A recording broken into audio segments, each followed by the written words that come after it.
And there's a whole bunch of reasons why that we don't have time to get into tonight. But what I tell people is, they're always like, well, is it gonna wash people's houses away? And I said, yeah, it is going to. Because I guarantee you that after the flood of '55, every Riverside community that didn't have a zoning ordinance got one about building in the floodplain. Because a floodplain is a pressure valve for a river. It needs to be there for the river to be viable and healthy. And everybody finally understood that after 1955. And ever since then, every single one of those communities has violated its own ordinances because of this greed. And it's just too attractive to have all that tax revenue and all the income that you can get from the developers. And the developers, of course, want all the money they can get from selling their houses and their lots. And there's nothing wrong with people doing their development, but there is something very wrong with doing it in a really stupid place. As I point out to people, you look at that broad, flat expanse on either side of the river, God didn't come along and clear that out just for you to build your house. That's a floodplain. And basically, if you live there, you do not own your home, you're renting from the river. And that's the way it is. And you can get mad at me about it, but that doesn't change the fact that that's the truth. And my idea is, if you're old enough to be able to qualify for a mortgage and sign your name on that dotted line, you're old enough to do a little bit of homework. And if you decide that you can't live with the river coming to visit you in your house every once in a while, stay out of it. I think it's pretty easy. So I learned about human nature, that we live in another river in Egypt called denial. And I think that this is the majority of people. I fear that it is. But I will say that the way the river changed my life has been dramatic. Number one, I have met people like Todd who have taught me to revere the river and to love it. I grew up along the Juniata River, about 3 hours west of here. I was here in 1972 when Hurricane Agnes came, and it came to visit at my grandma's house. I understand about floods. But there's something about rivers. I love all waterways. I don't know what it is, I always have. But I was very fond of the Juniata. But the Delaware has since come to define a big part of who I am and what I do. Little did I think, back in 2001 when I was writing this book, kind of as my own antidote to the 9/11 attacks, because I thought we needed to hear about some heroes and some hopeful stories. I know I sure did. And little did I dream at that time that within 3 years, the first time the river would come up in 2004, my phone was going to start ringing because they wanted to talk to an expert on the river.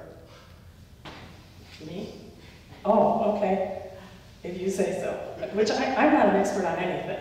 And as I get older, and the more I learn, the more I realize what I'm never going to be able to know.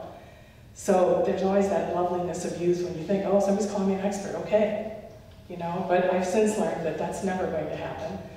It's just in the land of the blind, the one-eyed man is king, and in this case, a one-eyed woman. And so every time the river comes up, my phone rings.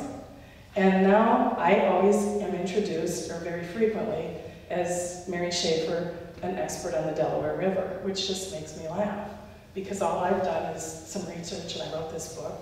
So there's that.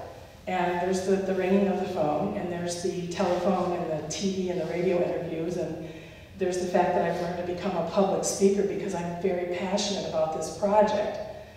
And that's another thing I learned from Todd, is that you have to bring your passion to the things you're working on. And then, as I was coming into realizing that it was time for me to revise the book and do a second edition, I met Rachel Hogan. And I was invited to a roundtable they had here, which, by the way, was one of the most fantastic things of my life, because I was sitting around a table with people who, most of whom had at least 3 letters after their names, and I had none. It was kind of intimidating, but I was at the same table and I had been invited. I didn't sneak in through the back door, so that was pretty cool. And I was looking at a lot of people who I knew and realizing that many of them were on opposite sides of the political fence when it came to the river. But you know what? It really was a round table. And everybody was equal, and we were all talking, not at each other, with each other, about something we all cared very much about. and it was the river. And I started to see the river not just as this thing that flows through all of our lives, but it draws us in. Whether we swim or not, we are all living in that river, because it touches every bit of our lives. We might not even know how much the river touches our lives, but if you think about it, it's not just a recreational thing, it's our water supply. So if any of you have a drink anytime during the day, you're affected by the Delaware River. You might not realize it, but you are. And your aquifers are.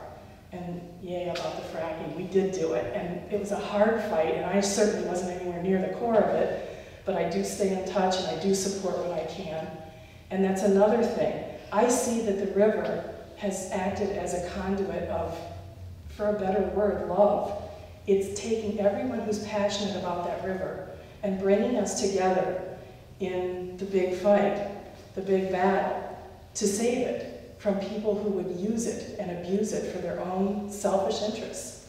And I have to say that, above all else, meeting Rachel and coming to know the center and coming here and watching the center come alive has been one of the most gratifying experiences of my life, much less of just this project, because I realize every day when I hear the endless bad news on the TV and the radio and the internet, and I hear about the people dying in the war zones, and I hear about people that abuse their kids and animals and kill each other, and the abuses on Wall Street, and the endless litany of stories about people who seem to care about nothing other than their own comfort.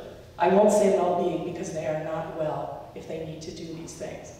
But I hear all of these stories, and I have to admit, I am sometimes overcome with despair. But then you know what? I have had the privilege to meet people like Todd and Rachel and everybody here at the center, and all of you here tonight, here to just share in the communion of stories about something we all love and care about. And I'm heartened by that, and it saves me.